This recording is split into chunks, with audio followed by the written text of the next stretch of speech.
سڵاتان لێبێت لە پردی زارگەلی لە دەواازەی شاری خەلیفانین کە ئەو پردە دوێنێەوە جەنجاڵی و قەرەباڵقێکی زۆری دروست کردبوو لە نێو ڕێگای گەلی عەلیبەک. ئێمە وەکو پایتەخت میدیا هەرزوو گەشتینە ئێرە و ئەم دیمەنانەمان پیشانی بەرپرسانی ئەم سنوورەدا ئەمڕۆ لە بەرەبەیانەوە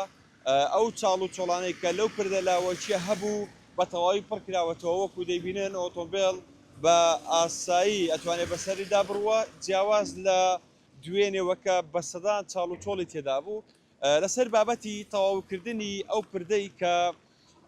ئێستا سەر لە نوێ دروست کراوەتەوە. من قسەم لەگەڵ قایمقامی قەزای خەلیفان مەغدی عەریف ئەحمەد کرد کە لەو بارەی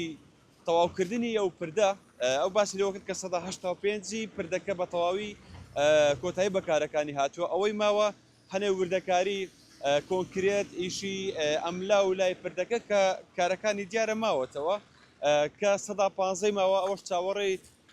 ئەم تێپەڕینی ئەو کەش و هەوانە لەبارە بکەن بۆ پێیکە کارەکانیان بە ئاسانتر و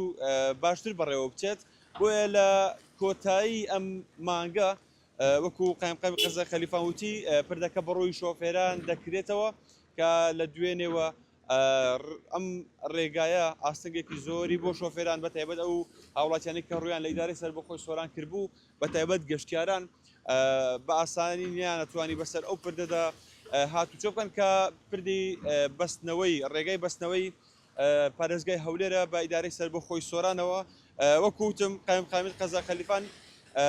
دەڵێت لە کۆتایی ئەم مانگە ڕەنگە پردەکە بە تەواوی ئەو 115 کە کارەکانی ماوەتەوە بە تەواوی کۆتایی پێبێت. ئەمە ڕێگای سەرەکی پارێزگای هەولێر بەستنەوەی پارێزگای هەولێر بە ئیدارەی سەربەخۆی سۆران و کە شادەماری ڕێگایەکی بازرگانیە بۆ دەواازەی حاجی ئۆمەران ئەمڕۆ چاڕ و چۆڵەکەی پڕ کراوەتەوە ئێستا شۆفێران دەتوانن بە ئاسانی بەسەریدا بڕۆن.